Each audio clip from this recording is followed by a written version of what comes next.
Full time. Newcastle 1, Nottingham 3. Oh my God. Newcastle is losing game after game. And I don't even remember when they last went ahead to obviously pick up 3 points into their season. They're really having a very bad season, and that is going to have to be characterized by injuries. Welcome to the Rokani Media Football. How are you guys, and where are you watching us from? I go by the names of Rokan David. Happy Boxing Day to everyone watching in this channel. And Newcastle are really looking ugly. They've gone ahead to obviously lose their 8th game of the season, and they're having 29 points, 19 games played. This makes it hard for them to either can obviously reach the level at which they are playing at last season, because I think did they clinch 30 points?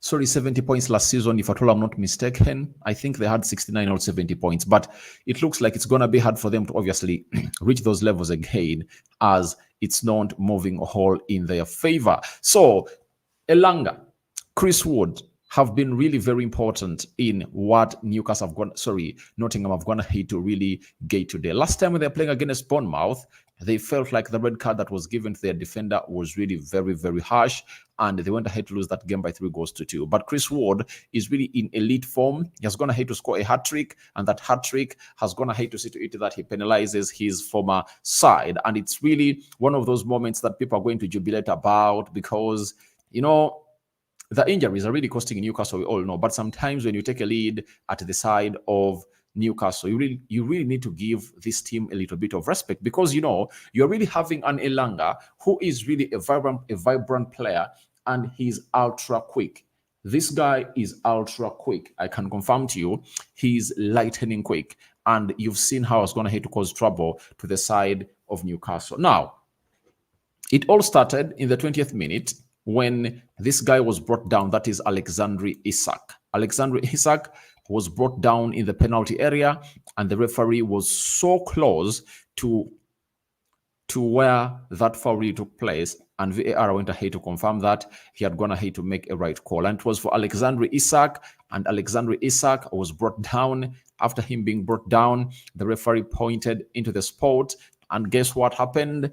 He found himself in a situation of really burying this ball in the back of the net to put Newcastle ahead in the 21st minute, and they went ahead to score the first goal. He went ahead to celebrate in there for that is Alexander Isak, and that is his signature celebration. You all know it about. And for Alexander Isak, it has been really a very good moment for him, because looks like he's really doing a lot of stuff for the side of Newcastle. Amidst the injuries has been having, he's really trying to put up a good tally of goals this season. When you look at Alexander Isak this season in the Premier League, he's going to have to score 8 goals in 14 games.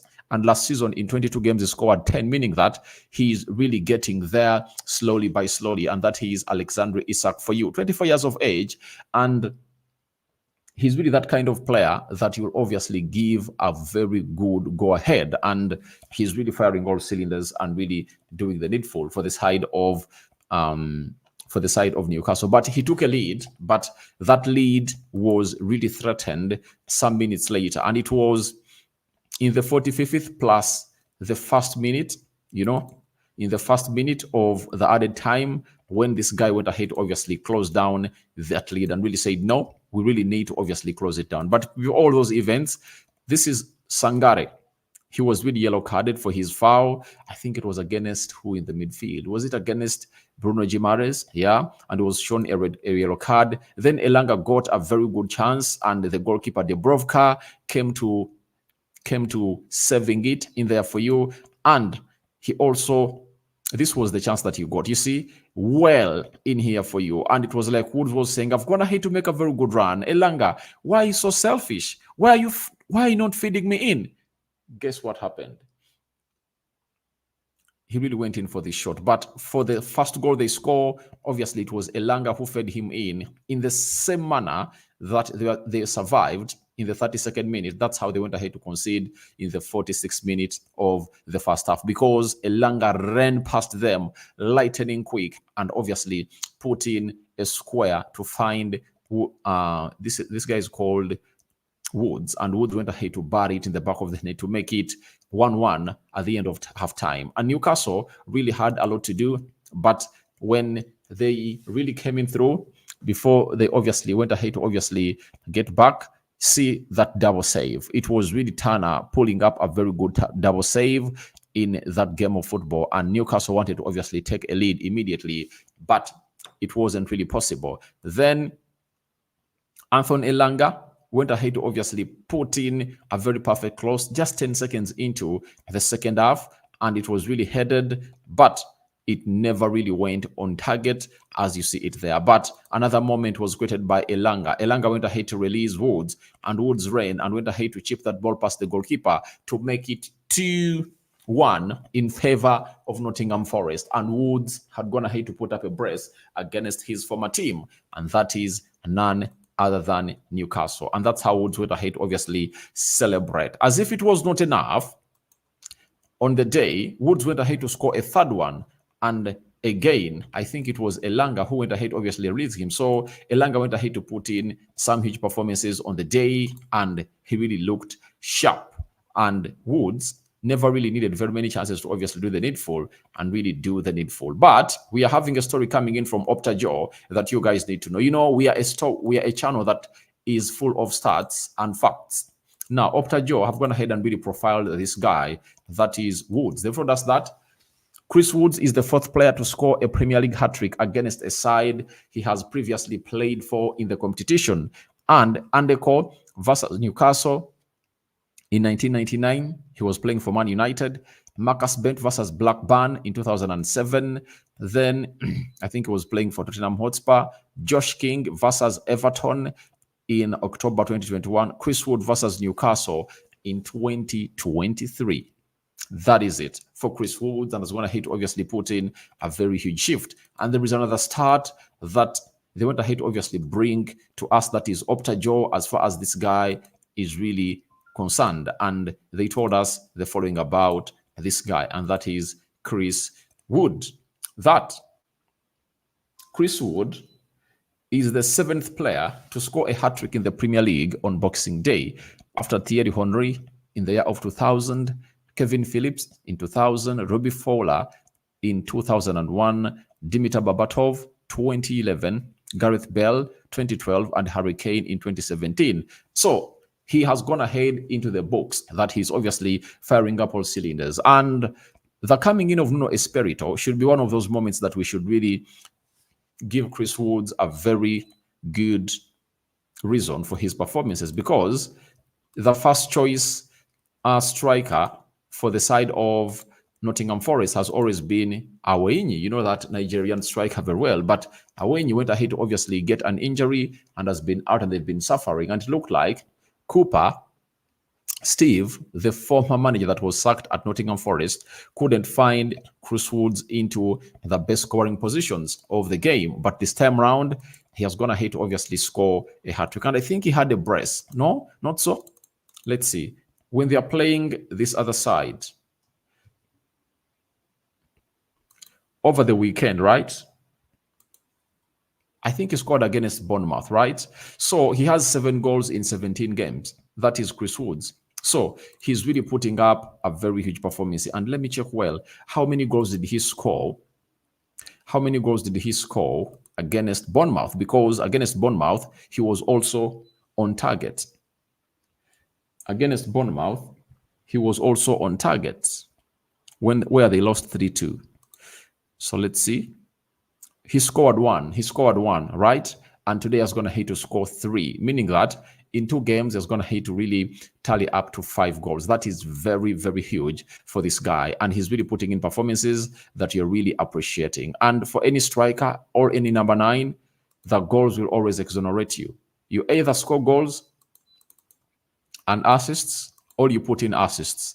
And if at all you're having very many assists, we'll always come in through here and really back you. And you saw to it that this guy was put into better position for scoring. And if at all there is a United fan or an Arsenal fan watching in this channel, you've seen those goals that Chris Woods have gone ahead to score. That's what we want you to create for your number 9. That is it. So that's what we always call in for when we say that number 9s should be really getting service. Now we are having Newcastle had 19 shots. Nottingham had 15. 7 shots on target by Newcastle. Nottingham had 6, 62% ball possession by Newcastle, 32% ball possession by Nottingham, 502 passes completed by Nottingham Forest, 322 passes completed by Nottingham Forest, 87% passing accuracy by Newcastle. Nottingham had 80% passing accuracy, 10 fouls by Newcastle, 11 fouls by Nottingham Forest, 3 yellow cards to Newcastle and 3 yellow cards to Nottingham, 0 red cards to either sides, 0 offsides to Newcastle and 1 to Nottingham Forest. 10 corners to Newcastle and 2 corners to Nottingham Forest. And those corners resulted into, I think, like 2 or 3 goals, because almost all the goals they scored, counter-attacking goals. They obviously hit or broke that high line of Newcastle, and they went ahead to obviously go through it like a knife through butter. Then, when you look at the Premier League table, Arsenal still there, 40 points. Liverpool, 39 points. Aston Villa playing tonight with Man United, 39 points. If at all Aston Villa get a win against Man United, they'll top the league for the very first time in I don't know how long, because they really lost it when they had to beat Sheffield to really top the table, and they didn't. And then Tottenham Hotspur is having 36 points. Man City is having 34 points. West Ham is having 30 points. Newcastle, 19 games, they're having 29. Then Man United is having 28 points. Brighton is having 27, and Bournemouth has just gone ahead to score. They're having 25 points. When you look at Nottingham Forest, they've gone ahead to play 19 games, and they've gone ahead to score, and they've gone ahead to have 17 points, meaning that they are really cruising to the best of the league and the best of the table. But you cannot forget to obviously talk about one thing. That is all about the injuries Newcastle really having, because I've gone ahead to look at their injury list, and it has been really put up by the Premier League. Sandro Tonali suspended until next season. That is it. Nick Pope, the goalkeeper, the first choice goalkeeper, is really having a shoulder injury, and his return is still being assessed. That is it. Jacob Murphy is having a shoulder injury and is also ruled out. His return is not yet known. He's expected to return on January 30th, 2024. Nick Pope, April 13th, 2024. Then Harvey Barnes is expected to return on the 30th of January 2024. Joe Willock is expected to return on the 13th of January 2024. Elliot Anderson is having a stress fracture. He's expected to return on the 13th of January 2024. Jamal Lechley's is expected to return. He has no return date. So Javier Manquillo, he got a groin problem, no return date there. Then Matt Target, So it shows you that they're really having very many injured players as the side of Newcastle. And I don't know how they're obviously going to come up and really overcome this, because injuries are like injuries, and they've gone ahead to obviously see themselves really getting really, really in the bad mode. But I think the manager, Eddie Howe, got it wrong a little bit. When you are into that mix, you know what to do. And what are you supposed to do? Sit back and try to respect the opponent. You've gone ahead to take the lead in the 20th minute, control that game, knock that ball around. After knocking it around, and wait for your other moment to score a second goal. But every time you score a goal and really play a high line, like you're gonna hit to play against that side when you don't trust the athleticism and the speed of your forwards, you obviously look bad. Sorry, the speed of your central defenders, because I know Fabian Schär and Botman are really good, but they're not as fast as you can say that in the ilk of William Saliba, Van der Ven, Rafael Varane, Konate, Virgil van Dijk, I'm talking about the pace. They're really good when it comes to playing the game of football, but are they fast as they're supposed to be? That is the question that we have to pose to everyone, and the answer will be they are not as fast. And that's why you saw to it that they found themselves in a situation of being exposed every time they really went ahead to play in there for you. And Tim Sherwood has said Really good win for Nottingham Forest and Nuno as they have put Newcastle to the sword. But this is a bag. This is a big worry for Eddie Howe, who has not been picking up results of late, and they have some big game to come. When you look at the games of Newcastle, they really have some big games to come, I was going to hate to say. And I don't know, however, this guy will go ahead and really survive, because he beat Fulham by 3-0. He got knocked out by Chelsea in the Carabao Cup. He was knocked out of the Champions League by AC Milan. And I think he lost one against Man United. Then he lost to Everton, Tottenham Hotspur, Milan. Then he had to beat Fulham by 3-0. And ever since beating Fulham, he has gone ahead to lose 3 games consecutively. And guess what? On Monday, 1st January, he's going to be playing away at Liverpool. And if at all he loses this game, I don't know whether his job won't be under threat, because teams like Man United are really having non-English managers, and every time they lose games, people talk about Erik ten Hag being sacked. Now, I want to see this English media showing us objectivity of the highest level by also exposing this guy or sanctioning him to the same threat that his job is going to be under threat, because he's having Newcastle, right?